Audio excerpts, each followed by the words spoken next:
Good afternoon, everyone. We're going to discuss a very interesting paper here.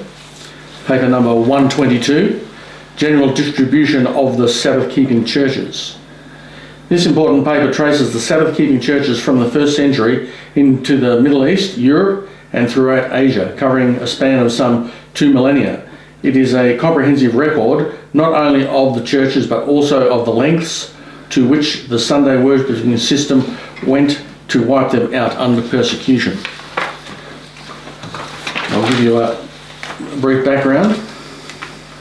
From an examination of the history of the Sabbath keeping churches, we are able to draw some important conclusions about them and also trace a system of observance which shows that the biblical model as established by Christ has never ceased. There are a number of significant examples which show a sequential history of the Sabbath keeping churches throughout the early Christian world and in Europe, before and during the Middle Ages. These continue on into and through the Reformation. The Sabbath keeping churches, termed also Sabbatati, have existed at one stage or another over the greater part of the planet. These churches also appear to have in their central core from the earliest stages kept the holy days and numerous other observances which have them stand above all others. And Wade, would you like to continue? Yes, Roger, thank you. There's one fundamental fact that needs to be got through the head of everyone who professes to be a Christian. The Sabbath was the day of worship of the church under Christ through the whole temple period, right through the 1st century. There was no such thing as Sabbath worship, Sunday worship, outside of the Sabbath under the church until the 2nd century. The only time people worshipped on Sundays was in the Baal system of the sun and mystery cults.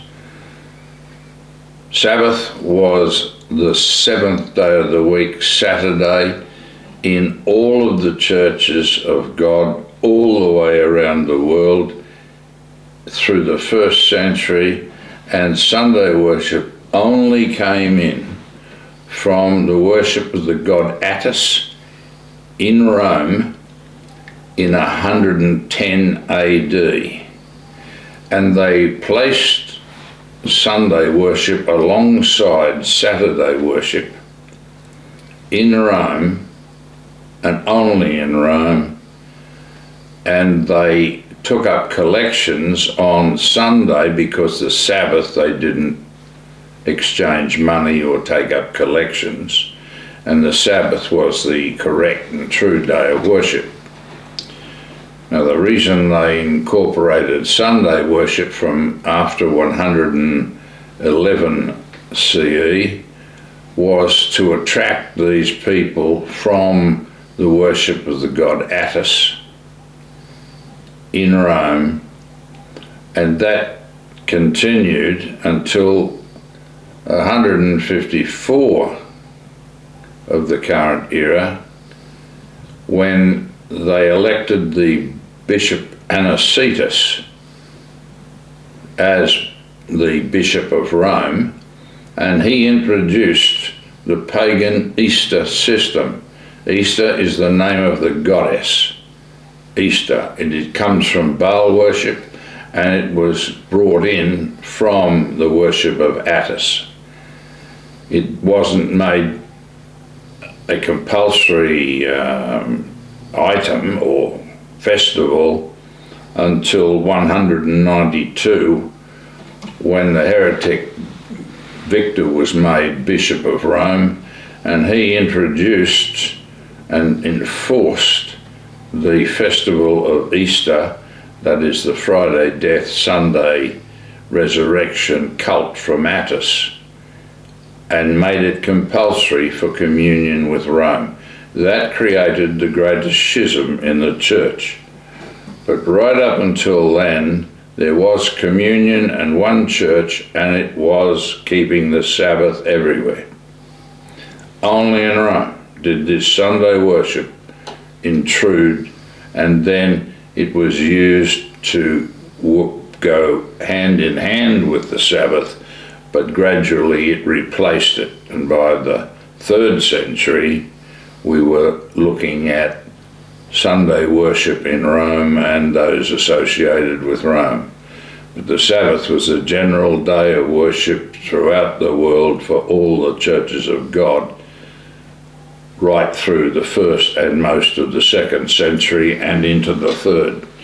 And it remained the day of worship in Britain and the Northern European systems right up through until 663 of the current era at the Synod of Whitby in Britain. So it's very important that we have that in our minds fixed. There was no such thing as Sunday worship.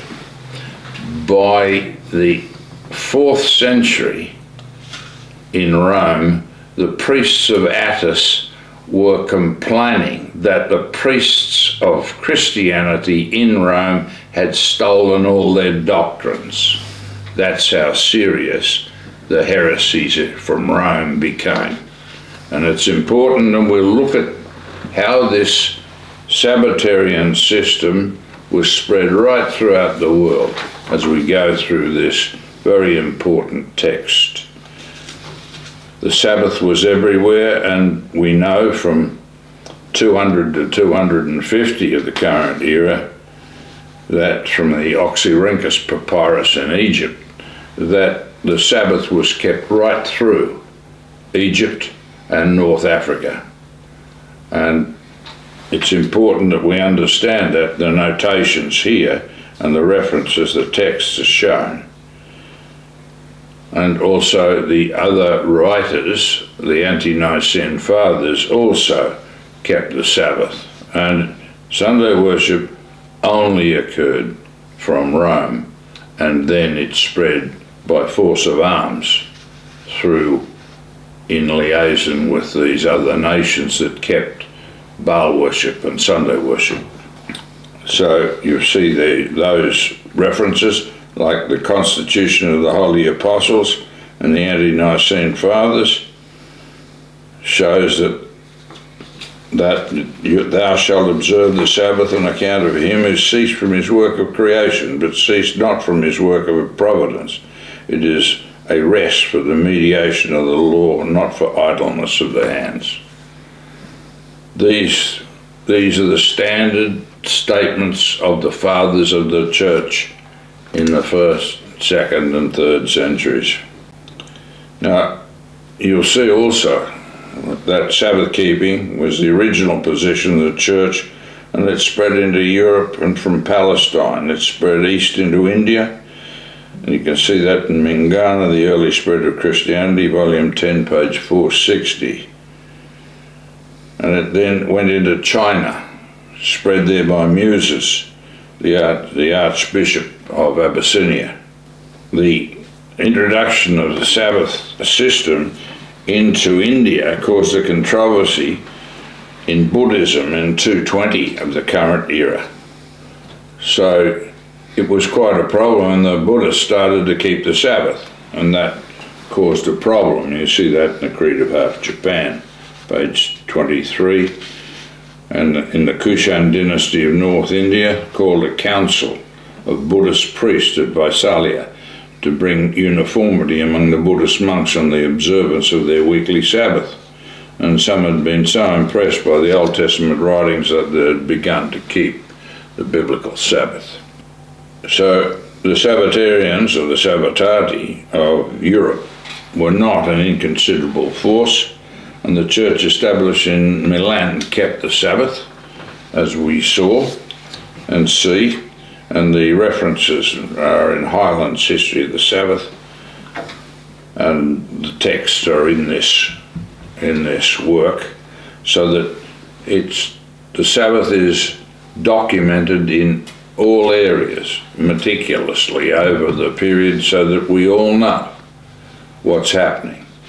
And the introduction of Baal worship, Sunday, Christmas and Easter, was implemented from Rome under these worshippers of the god Attis, who had penetrated Christianity and took it over. And it's important that we understand that that's what happened. And there was no Hillel calendar at this time. It's most important also to understand the Jews hadn't even adopted and manipulated the Hillel calendar. The Babylonian intercalations that became the fundamental issue of the Hillel calendar were still kept in Babylon in the ancient Babylonian religious system, and Christians didn't have anything to do with it, nor did they keep Hillel until even when it was introduced in 358 of the current era. The Christian church had nothing to do with it, either in the Sunday worshipping, Baal worshipping sections, or in the Sabbath keeping sections either. Nobody had anything to do with the Hillel calendar until 1940, when Herbert Armstrong and Andrew Duggar introduced the heresy to Christianity in the United States of America through the Sardis system. And it's that serious and that late. This Sabbath keeping system, as we will see, is a fundamental test of the faith, along with the doctrine on the nature of God. Well, gentlemen, you might look at this stuff and we can we saw how it fell into neglect in the West under the Goths, and they were then trying to expel the Sabbath and trying to, in the end, they started to kill the adherents of the Sabbath when they had the power. And it still goes on today in a way, doesn't it? I mean, even some of these churches of God that are out there allow members to do certain things on the Sabbath that really aren't keeping the Sabbath. They say to them, it's a day of rest, and literally that's what they do. They don't engage with the Bible, they don't engage with understanding. These heretics in the Sardis system in the 20th century began to teach that it was all right to go to restaurants on the Sabbath to buy items from trade on the Sabbath. Right. And they did not keep the new moons, even though the church kept the new moons with the Sabbaths all the way up through to the end of the 19th century, under the systems in Europe, until the end of the Thyatiran era. The Sardis system never kept the new moons, and they then purchased items on the Sabbath, and taught the ministry engaged in it and taught the brethren that it was okay to trade. No, keep the new moons, that's not required, and you can trade on the Sabbath. You can go and buy food as an ox in a ditch. You can go to a restaurant because they're not really your manservants and maidservants. You can use them to do anything because it's not a relationship. They'd be open anyway. That was the premise, that's right. That's the premise. And you hear that heresy come out of the mouths of these ministers of this Sardis system through all of Armstrong's offshoots and things, and they will be punished. That will be stopped in a few years' time, and if you do those things, you will pay for it.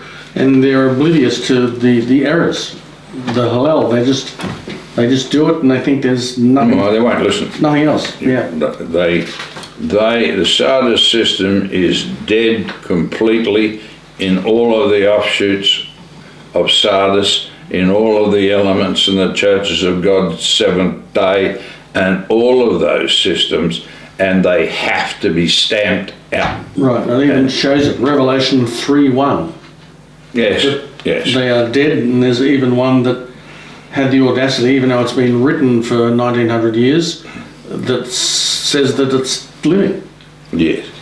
Well, that's the correct Revelation 3:1. You have the name that you're living, but you are dead. there has never been a living Church of God until it was named and formed as out of the global system in 1998, before the Passover of 1998. And that was the demarcation church of the Sardis system, and that was the marking of the system and its placement at the reading, the judgment and measurement of the temple, so that that system will be punished. These churches keeping the Sabbath, the church has done its best to maintain the Sabbath, and as we will see, they're all over the world and they were all punished and they paid dearly for the calendar, the temple calendar and the Sabbaths and new moons of God. And I understand it, the Sabbath, which is for us to keep, they play around with it because they sit there and they do things like they say, well, it's all right for a tradesman to come on my Sabbath because he's not a Christian. I'll keep the Sabbath. If he breaks it, that's on him. But really, we should push back against that, shouldn't we? Yeah. We should be telling them, no, you don't come here on a Saturday. Don't do don't do the housework. Don't do the laundry. I'm not going to a restaurant. It's just like you were mentioning. They go to a restaurant because they say, well, they could be open anyway.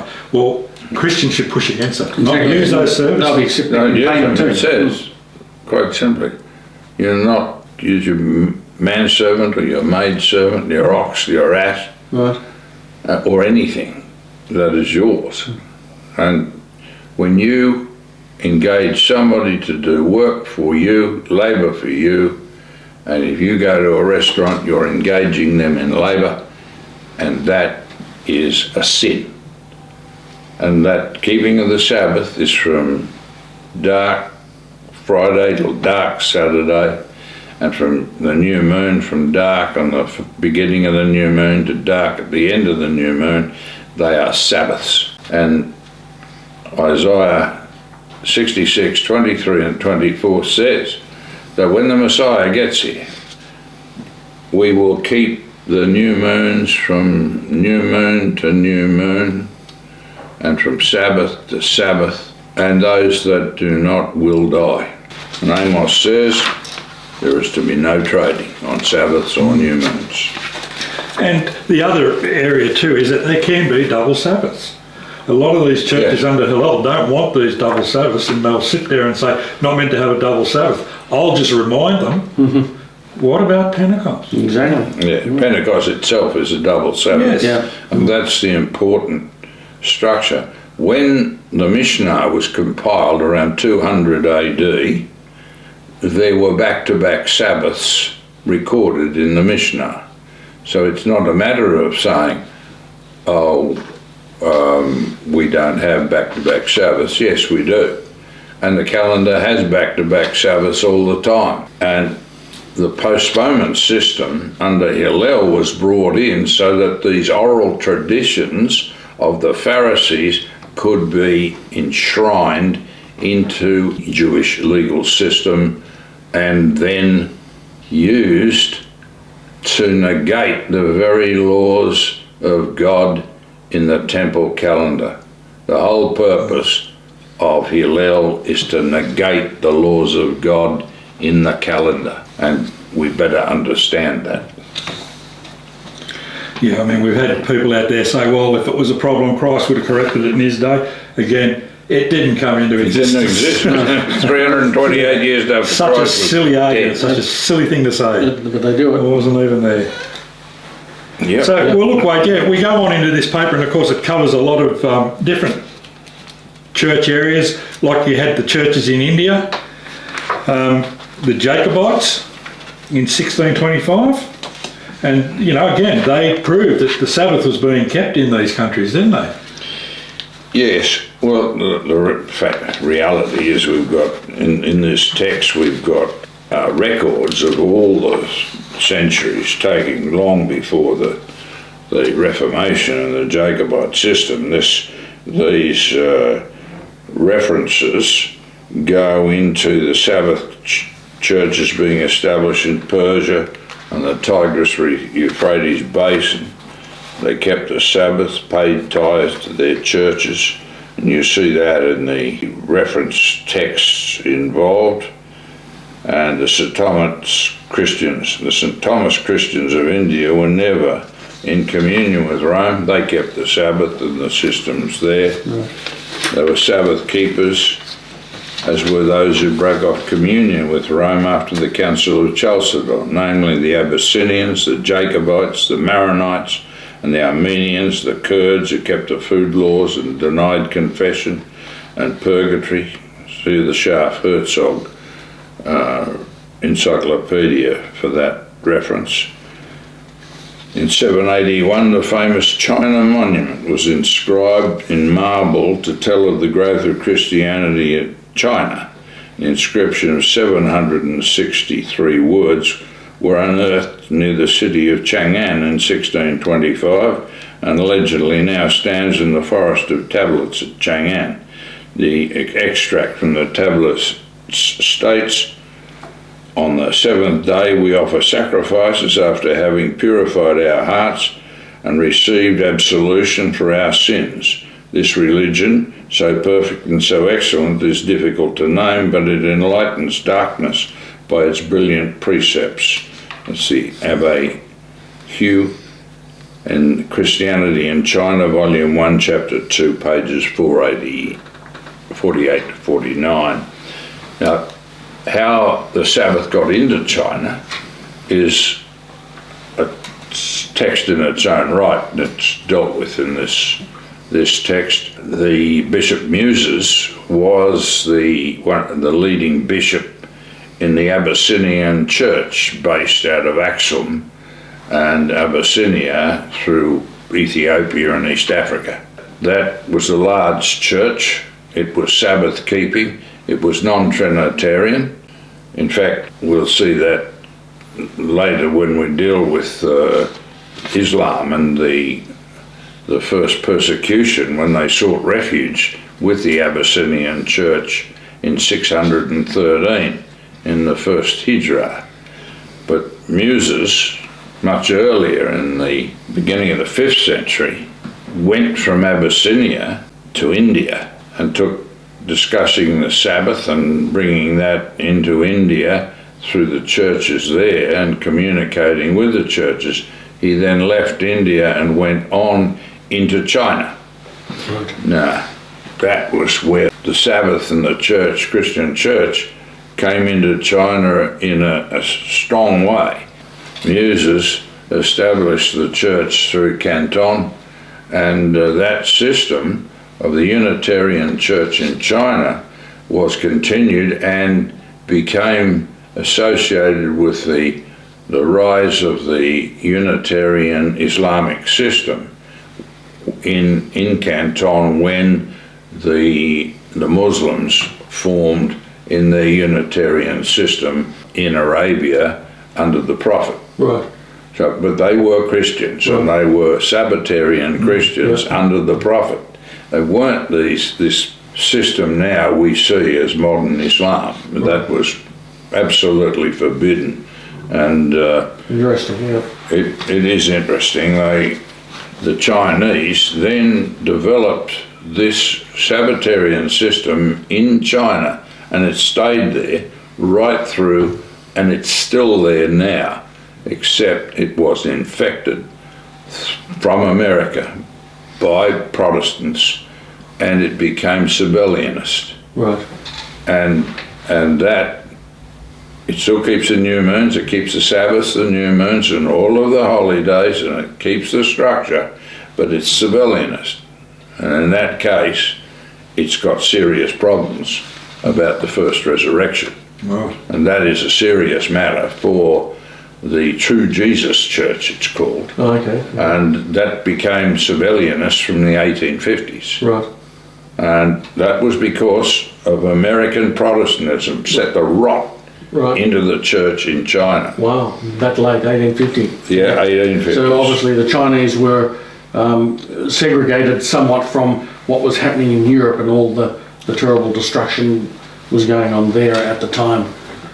Yes. And the Americans infected them. Yes, Wow. but that's how it got into China. Yeah. And they're still there. There's over 1 million of them but they're Sabellianists, and they've got serious problems with the first resurrection now. Right.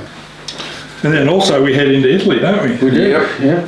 Yes, the Sabbath went with the church under Linus, Right. and the other bishops we dealt with in 122D. Right. There was 4 or 5 of the 70 went into Italy, and then one of them went on into Britain and established the church in Britain. Tribes came in, the Vandals moved into Africa, the Visigoths moved into Spain, the Suevi into Portugal, and what is now Portugal, and the Ostrogoths moved into Italy. And the structure then was the reorganisation of Europe in part, but the Franks came in and they occupied what is now France, named from the Franks, and we'll now see this unifying structure saw the wars between the Unitarian Trinitarian wars, which we'll deal with in number 268, which followed the Quartodeciman disputes, and we'll deal with that warlike period when we discuss the Unitarian Trinitarian wars. But this leads us now into the development of the church in Britain and the integration of the tribes in Britain.